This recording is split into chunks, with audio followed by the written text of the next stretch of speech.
Hola, buen día. El día de hoy vamos a dar continuidad a las capacitaciones programadas relacionadas con reanimación cardiopulmonar. Esta es la segunda capacitación de 4 que vamos a tener y en esta ocasión va a ser el tema de actualizaciones del BLS 2020. Va a estar a cargo la presentación de la compañera licenciada Marbella Barrera. Ella nos va a dar el tema y al final de su tema van a encontrar ustedes un link para que lo puedan descargar.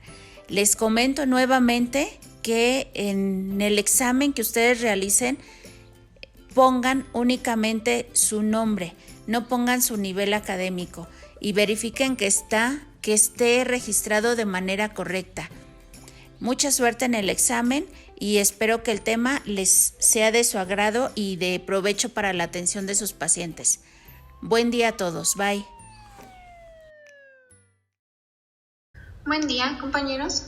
Yo soy Marbella Barrera Aguirre y el tema que les voy a impartir a continuación son las actualizaciones al curso de soporte vital básico para el 2020 como parte de las capacitaciones continuas por parte del Departamento de Enseñanza de Enfermería. Recordemos que la Asociación Americana del Corazón cada 5 años realiza ajustes en las guías de reanimación cardiopulmonar, basándose en las evidencias científicas encontradas que sustenten la aplicación de los procedimientos y brinden los mejores resultados para la población adulta, pediátrica y neonatal. Y como antecedente, para las actualizaciones realizadas para el año 2020, se tomaron en cuenta las cifras estadísticas de los 5 años previos y los resultados de estas fueron que en el año 2015 aproximadamente 350,000 adultos en los Estados Unidos sufrieron un paro cardíaco no traumático a nivel extrahospitalario y fueron atendidos por personal de emergencias médicas. Y a pesar de los avances más recientes, menos del 40% de los adultos reciben una RCP iniciada por personas sin experiencia médica y menos del 12% se utilizó un desfibrilador externo automático antes de que el personal de servicios de emergencias médicas llegaran al área en la cual se presentó o se presenció el paro. Después de un periodo de mejoras significativas, en las guías de actualización del 2015, la supervivencia de un paro cardiopulmonar extrahospitalario ha presentado un estancamiento desde el año 2012. Las recomendaciones de soporte vital básico y de soporte vital cardiovascular avanzado en adultos se van a combinar en las guías del 2020. Entre los principales cambios que se realizaron se incluyen los siguientes. Como primer punto, las ayudas visuales y los algoritmos mejorados ofrecen una guía fácil de recordar en situaciones donde la reanimación de soporte vital básico y soporte vital cardiovascular avanzado se van a llevar a cabo. Se ha vuelto a enfatizar en la importancia del inicio temprano de la RCP por parte de reanimadores que cuenten con poco entrenamiento. De este modo se va a lograr establecer una circulación temprana y evitar el retraso en la atención del paciente. Se ha reafirmado también en las recomendaciones previas sobre la administración de adrenalina en aquellos ritmos que no son desfibrilables. Se sugiere también el uso de una retroalimentación audiovisual en tiempo real con un monitor como un medio para mantener la calidad de la reanimación cardiopulmonar. Si se es posible mantener la presión arterial y el dióxido de carbono bajo monitorización, durante la reanimación nos puede ser de gran utilidad para mejorar la calidad del RCP. De acuerdo a la evidencia más reciente, no se recomienda el uso rutinario de la desfibrilación secuencial doble, como se llevaba a cabo en guías del 2012 al 2015. También nos hace mención a que el acceso intravenoso es la vía de preferencia para la administración de medicamento durante la reanimación cardiovascular avanzada, dejando para situaciones en las cuales no sea posible canalizar una vía intravenosa el acceso intraóseo, pero siempre y cuando no esté disponible la vía venosa. La atención del paciente después del retorno a la circulación espontánea requiere también de especial atención a los puntos de oxigenación, control de la presión arterial, evaluación de la intervención coronaria percutánea en dado caso que sea necesario, el manejo específico de la temperatura y realizar un neuropronóstico multimodal. Debido a que la recuperación de un paro cardíaco continúa mucho tiempo después de la hospitalización inicial, los pacientes deben de contar con una evaluación y un apoyo formal para abordar sus necesidades tanto físicas, cognitivas y psicosociales. Después de que se realizó una reanimación cardiopulmonar, se debe de realizar una retroalimentación y esta puede ser beneficiosa para la salud mental y el bienestar de los reanimadores que cuenten con poca experiencia para identificar aquellos puntos en los cuales se pueda mejorar. También para los proveedores de servicios de emergencias médicas, así también como para los trabajadores de salud hospitalarios. También se agregó una parte en la cual se da un abordaje de paro cardíaco a la mujer embarazada, en la cual se debe centrar en la reanimación materna, teniendo en cuenta la preparación para una cesárea perimortem, en dado caso de que sea necesario. Aquí debe ser dentro de los primeros 5 minutos para mejorar la supervivencia o la posibilidad de tener una reanimación exitosa en la mamá y poder salvar al recién nacido. El grupo de redacción de la AJA revisó todos los algoritmos y se realizaron algunas mejoras enfocadas en las ayudas visuales para el entrenamiento, a fin de garantizar la utilidad como una herramienta en el lugar de la atención, y pues aquí se ve reflejada pues toda la ciencia que hubo detrás de estas herramientas. Entre los principales cambios a los algoritmos se encontraron los siguientes. Como primer punto, se agregó un sexto eslabón, el cual es la recuperación después de un paro cardíaco intrahospitalario y un paro cardíaco extrahospitalario, que vamos a ver más adelante. También se modificó lo que es el algoritmo universal de paro cardíaco en adultos, a fin de enfatizar en el papel de la administración temprana de adrenalina en el paciente que tiene un ritmo no desfibrilable. También se realizaron 2 nuevos algoritmos de emergencia asociados al consumo de opioides y reanimadores tanto expertos como reanimadores que cuentan con una menor experiencia. El algoritmo de atención post-paro cardíaco también fue actualizado, aquí para hacer un énfasis en las necesidades de evitar lo que es la hiperoxia, hipoxemia e hipotensión en el paciente. También se agregó un nuevo diagrama para guiar e informar acerca del neuropronóstico del paciente post-paro. Se agregó también un nuevo algoritmo de paro cardíaco en mujeres embarazadas para abordar ciertos casos especiales. Como mencionamos en la diapositiva anterior, a ambas cadenas de supervivencia se les añadió el sexto eslabón, en el cual se aborda lo que es la recuperación posterior al retorno de la circulación espontánea. Y pues como vimos en un inicio, a pesar de todos los avances recientes que se han dado en materia de reanimación, menos de un 40% de adultos reciben RCP iniciada por personal sin experiencia médica, y menos del 12% de los pacientes se les llega a brindar el soporte con un desfibrilador externo automático antes de que llegue los servicios de emergencia médica, y esto pues debido a la falta de capacitación, así como la disponibilidad de los DEAs en áreas públicas, que son en las que principalmente se presentan este tipo de paros cardíacos. En el siguiente esquema les muestro cuál es el algoritmo para la RCP.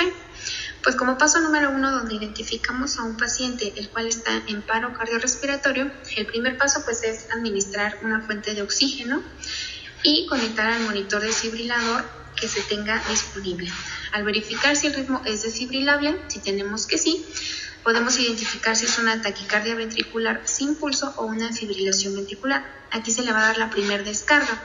Posterior a esto se van a brindar un ciclo de RCP de 2 minutos. En este tiempo, un segundo reanimador tiene que obtener un acceso intravenoso o intraóseo en dado caso de que el intravenoso, como ya vimos, no esté disponible. Se vuelve a realizar una revisión del ritmo. Si es desfibrilable, se realiza una segunda descarga y se brinda un nuevo ciclo de reanimación cardiopulmonar de 2 minutos. Aquí, a partir del segundo ciclo, se va a considerar la administración de adrenalina cada 3 a 5 minutos, y también se debe de considerar la posibilidad de usar un dispositivo de manejo avanzado para la vía aérea y una conexión a un capnógrafo para que nos indique si la RCP está siendo efectiva o no. Volvemos a revisar el ritmo. Si es desfibrilable, se da una tercera descarga. Aquí se brinda un nuevo ciclo de 2 minutos de RCP, pero aquí ya se está considerando tratar las causas reversibles de la taquicardia ventricular o de la fibrilación ventricular, aquí administrando amiodarona o lidocaína como tratamiento. En dado caso de que tengamos un ritmo que ya no es desfibrilable, vamos a ver si hay signos de retorno a la circulación espontánea, pues vamos a ir al punto número 11, en el cual nos está indicando que se brinde nuevamente un ciclo de reanimación cardiopulmonar y seguir tratando las causas reversibles. En dado caso de que exista un retorno a la circulación espontánea, pues aquí ya vamos a brindar lo que son los cuidados posparo cardíaco. También hay que considerar si es apropiado continuar con la reanimación. Regresamos el análisis del ritmo. Si no es desfibrilable desde un inicio, se recomienda administrar adrenalina lo antes posible, porque nos va a aumentar la posibilidad de que el paciente regrese a la circulación espontánea lo antes posible. Se brinda nuevamente 2 minutos de RCP, se obtiene un acceso intravenoso, se administra adrenalina cada 3 a 5 minutos o entre ciclo y ciclo de RCP, y también se debe de considerar desde un inicio la posibilidad de asegurar la vía aérea y la monitorización de la capnografía. Revisamos si el ritmo es desfibrilable, pues vamos al punto 5 a realizar descargas, y en dado caso de que no, se van a seguir brindando más ciclos de RCP mientras están tratando las causas reversibles del paro cardíaco, y tengamos de 2. Si el paciente retorna a la circulación espontánea, se brindan cuidados posparo cardíaco, y en dado caso de que no, pues se considera continuar o descontinuar con la reanimación. Continuando con las actualizaciones en las guías para el 2020, se añadió una guía para el tratamiento de paro cardiorrespiratorio o paro cardíaco por sobredosis de opioides. Este nuevo diagrama aplica para el personal en medio extrahospitalario o con poca experiencia, y se va a basar en la valoración del paciente al cual se sospeche de intoxicación por el consumo de opioides hasta que llegue el sistema de respuesta médica. Como punto número 1, se tiene que ver si se sospecha de una intoxicación por consumo de opiáceos. Primero hay que comprobar si la víctima responde, se tiene que pedir ayuda en voz alta a las personas que se encuentren cerca, se debe de activar el sistema de respuesta de emergencias y si se tienen a la mano hay que obtener naloxona y un DEA.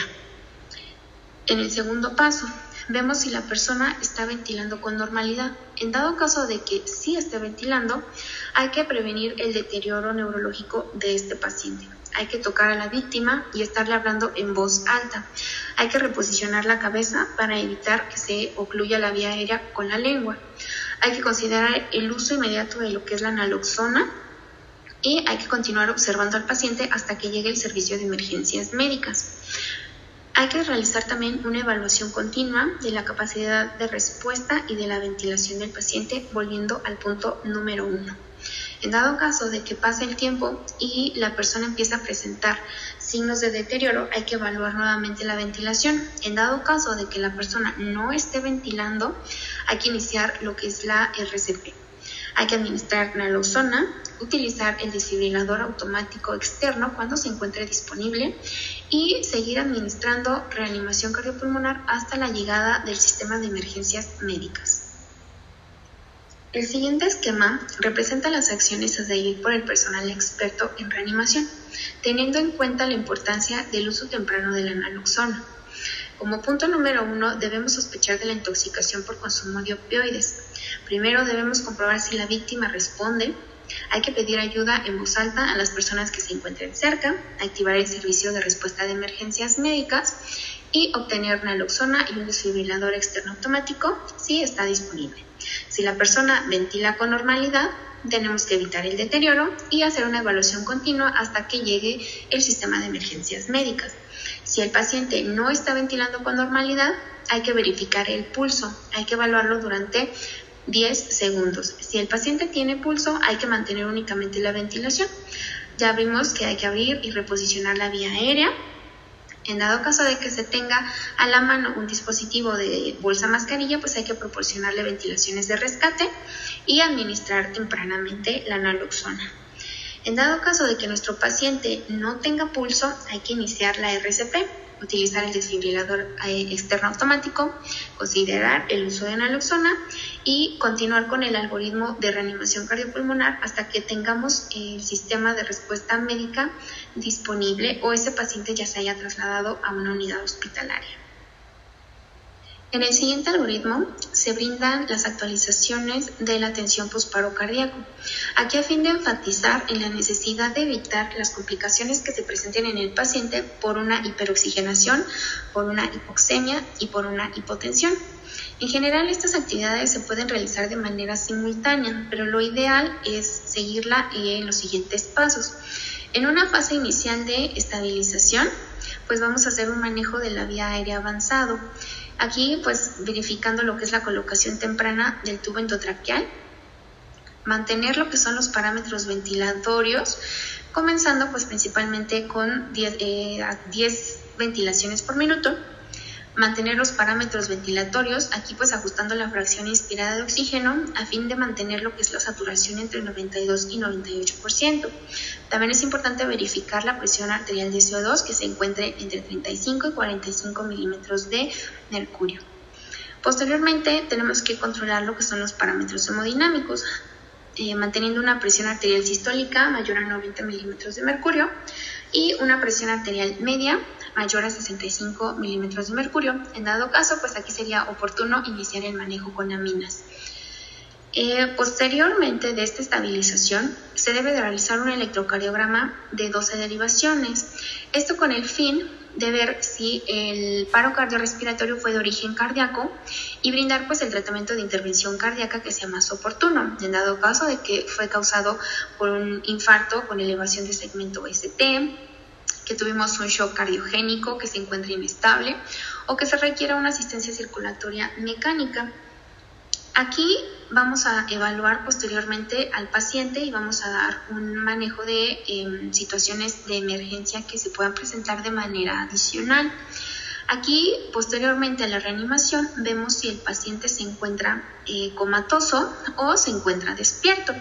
Aquí, si el paciente está comatoso, vamos a hacer un manejo específico de la temperatura para disminuir lo que son las necesidades de consumo de oxígeno y esto a fin de reducir el daño neurológico. También hay que obtener una tomografía computarizada del cerebro, un monitoreo del electroencefalograma y pues si se puede brindar otro tipo de tratamientos como es el monitoreo de la temperatura continua, mantener parámetros normales, la oxigenación, el CO2 y la glucosa, seguir realizando una monitorización continua de electroencefalograma y electrocardiograma y mantener los parámetros ventilatorios con protección. En dado caso de que nuestro paciente sale del paro cardíaco, regresa a la circulación espontánea y este sigue instrucciones o se encuentra despierto, pues aquí únicamente hay que estar vigilando que lo que es la saturación de oxígeno y el CO2 se encuentren en parámetros normales, así como la glicemia. Aquí vamos a estar evaluando y tratando lo que son las etiologías reversibles y pues en dado caso hay que incluir la asesoría de expertos para el tratamiento continuo de estas causas. Las guías del 2020 contienen nuevos datos clínicos significativos sobre los cuidados óptimos en los días posteriores al paro cardíaco. Las recomendaciones de las actualizaciones de las guías de la AHA del 2015 para RCP, pues sobre el diagnóstico de la hipotensión, ajustes de oxígeno para evitar hipoxia e hiperoxia, la detección y el tratamiento de crisis convulsivas, así como el manejo específico de la temperatura, en estas nuevas guías del 2020 fueron reafirmadas y tienen una nueva evidencia de respaldo. El tratamiento clínico que se debe de brindar en casos de situaciones posparo para prevenir el deterioro neurológico incluye lo que es la monitorización externa de la temperatura lo más pronto posible. Posteriormente al paro, a las 24 horas se recomienda realizar un recalentamiento del paciente y a las 62 horas mantener los límites de sedación y analgesia tanto como sea posible. Existen 4 formas en las cuales nosotros vamos a hacer una valoración del neurodiagnóstico posterior al paro cardíaco. El diagnóstico por imagen incluye principalmente en las primeras 24 horas una tomografía del cerebro, de las 48 a las 72 horas una resonancia magnética. En cuanto a la electrofisiología, podemos realizar un test en el cual vamos a ver si hay una supresión de la actividad o si existe un estatus epiléptico persistente. En la exploración clínica podemos realizar un registro de electroencefalograma para ver si no se encuentra el paciente en un estado de mioclonía. Hay que evaluar también lo que es el reflejo fotomotor. una pupilometría cuantitativa, así como la valoración del reflejo corneal. Y tenemos también lo que son los biomarcadores séricos, que es la enolasa neuroespecífica sérica, la cual también nos va a hablar sobre el daño neurológico que el paciente pudiera llegar a tener. Aquí se deben de incluir todas las pruebas de diagnóstico que estén disponibles para realizar el diagnóstico y brindar un tratamiento oportuno dentro de las primeras 72 horas después de que el paciente fue recalentado. El siguiente algoritmo que se anexó en las guías del AJA del 2020 es el paro cardíaco intrahospitalario en las pacientes gestantes, en la cual nos señala que el RCP debe estar enfocado en asegurar la circulación de la mamá. Aquí vamos a iniciar el soporte vital básico y avanzado, realizando lo que es un RCP de alta calidad, aplicar desfibrilación si está indicado o alguna otra intervención de soporte vital avanzado como es la adrenalina, administrándola entre ciclo y ciclo de 2 minutos. Aquí vamos a iniciar activando lo que es el equipo de paro cardíaco en mujeres embarazadas y considerar la etiología del paro cardíaco. Aquí todas las intervenciones van a ir enfocadas hacia la madre, manteniendo lo que es el manejo de la vía aérea avanzada, administración de un 100% de FiO2, evitando también, como ya vimos, un exceso en la ventilación, dando no más de 10 respiraciones por minuto. Asegurar también una vía intravenosa y si se está administrando sulfato de magnesio hay que suspenderlo y administrar lo antes posible gluconato de calcio. Continuamos con un soporte vital básico y avanzado brindando RCP de alta calidad. Aquí las intervenciones que vamos a llevar a cabo para que este RCP sea de calidad va a ser hacer un desplazamiento uterino lateral de manera continua mientras se están brindando las compresiones. Aquí tenemos que tener un reanimador extra que va a ser el que nos va a ayudar a desplazar el útero cuando este ya se encuentre por arriba de la cicatriz umbilical. Hay que desconectar también todos los monitores fetales, esto a fin de que no haga interferencia con el DEA o con cualquier dispositivo de desfibrilación o de monitorización electrocardiográfica en la mamá.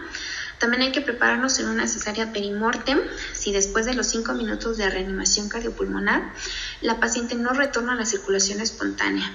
Y aquí pues el equipo neonatal ya debe de estar listo para recibir al recién nacido y realizar reanimación neonatal. En las guías del 2020 también se hicieron actualizaciones y esto para mejorar lo que es el soporte vital básico, pediátrico a nivel extra hospitalario, debido a que las tasas de muerte no han descendido cuando el paro se presenta en domicilio o fuera de un hospital. Aquí se han combinado ambas técnicas de soporte vital básico como soporte vital cardiovascular avanzado, porque aquí recordemos que las causas de un paro cardíaco tanto en lactantes como en niños son muy diferentes a las de un paro cardíaco en adulto y pues cada vez se están presentando mayores datos de evidencia pediátrica que va a estar respaldando todas estas recomendaciones. Entre los temas clave, los cambios importantes y las mejoras de las guías en el 2020 se van a incluir los siguientes. Aquí se revisaron lo que fueron algoritmos y ayudas visuales para incorporar la mejor ciencia y la mejor claridad en los profesionales encargados del soporte vital básico y avanzado pediátrico. Aquí en función de estos datos disponibles en las reanimaciones pediátricas se recomienda que la frecuencia de la ventilación asistida se dé un incremento de una ventilación cada 2 a 3 segundos, aquí brindando de 20 a 30 ventilaciones por minuto para todas las situaciones de reanimación pediátrica. También se recomienda usar tubos endotraqueales con balón para reducir lo que es la fuga de aire y la necesidad de estar intercambiando los tubos en los pacientes de cualquier edad que estén requiriendo de un soporte mecánico ventilatorio. Ya no se recomienda el uso rutinario de lo que es la presión cricoidea durante la intubación. También se recomienda lograr mejores resultados de la reanimación. Se debe de administrar adrenalina tan pronto como sea posible, idealmente en un plazo no mayor a 5 minutos a partir del inicio del paro cardíaco y que cuente con ritmos no desfibrilables, al igual que en el adulto, como son asistolias y actividades eléctricas sin pulso. En caso de que los pacientes que cuenten con una vía arterial, como es el uso de la onfaloclisis arterial, el uso de lo que es la retroalimentación mediante la medición continua de la presión arterial puede mejorar la calidad de la reanimación cardiopulmonar. Después de que el paciente retornó a la circulación espontánea, se deben evaluar a los pacientes para descartar crisis convulsivas, estatus epilépticos o cualquier ataque de crisis convulsivas que se puedan tratar. Cuando tengamos un paro cardiorrespiratorio a causa de un choque séptico, es apropiado iniciar la titulación de líquidos en el paciente. Así también, si se necesitan vasopresores, hay que iniciar la administración de manera oportuna. También si el paro cardiorrespiratorio se presentó por un shock hemorrágico o un shock hipovolémico, aquí debemos de considerar de manera oportuna también la administración de componentes sanguíneos en base al peso de nuestro paciente. En dado caso de que el paro cardiorrespiratorio haya sido ocasionado por una intoxicación por opioides y se haya identificado tanto en medio extra o intrahospitalario, se recomienda el uso temprano de la naloxona.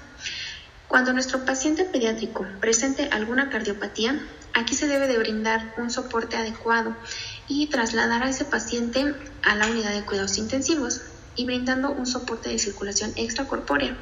Aquí se hizo una separación de los tratamientos, así es si tiene el paciente taquicardias tanto de complejos anchos como estrechos. Para los algoritmos y ayudas visuales en el paro cardiorrespiratorio de niños, lactantes y adolescentes, aquí también se añadió un sexto eslabón que corresponde a la recuperación dentro de la cadena de supervivencia.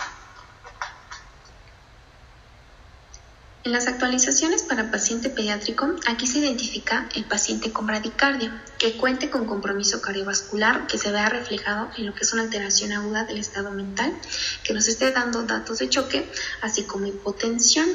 Aquí se va a estar evaluando continuamente el acceso de una vía aérea permeable. Hay que asistir las ventilaciones a este paciente y brindar un dispositivo de oxigenación según sea necesario. Hay que utilizar también un monitor cardíaco para estar identificando los ritmos. Aquí debemos de iniciar la reanimación cardiopulmonar si observamos que el paciente tiene una frecuencia cardíaca menor a 60 latidos por minuto, a pesar de que cuenta con oxigenación y una ventilación continua. Si persiste la bradicardia, hay que iniciar la RCP si la frecuencia cardíaca es menor a 60 respiraciones por minuto. Obtener un acceso intravenoso, administrar de manera oportuna adrenalina. Si continuamos, hay que administrar atropina en dado caso de que aumente el tono vagal o se encuentre un bloqueo auriculoventricular primario. Hay que considerar la instalación de un marcapasos transtorácico o transvenoso, identificar las causas y tratar las causas subyacentes. Continuamos comprobando pulso cada 2 minutos y pues aquí hay que regresarnos a lo que es el algoritmo de paro cardíaco en paciente pediátrico. El siguiente algoritmo también nos va a hablar sobre si tenemos alteraciones en el ritmo del paciente pediátrico.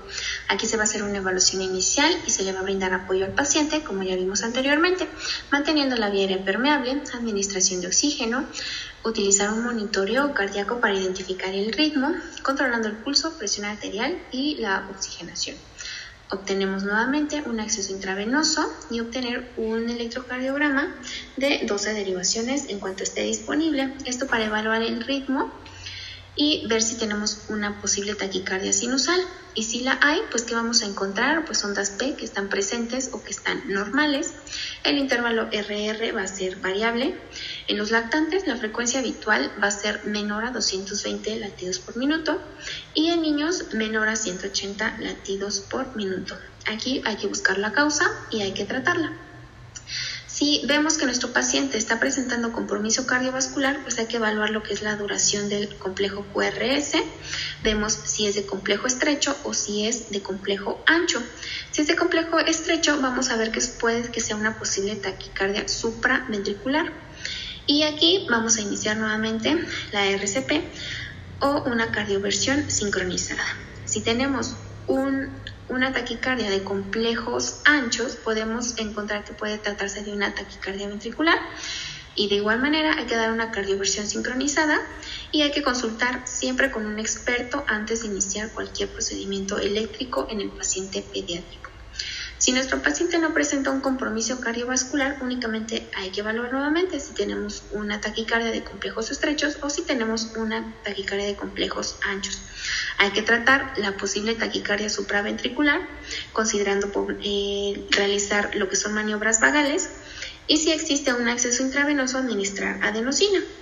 Si tenemos una taquicardia de complejos anchos, aquí se puede tratar de una taquicardia ventricular, y si el ritmo es regular y si el QRS es monomórfico, hay que considerar la administración de adenosina, pero de igual manera es recomendable considerarlo con un experto.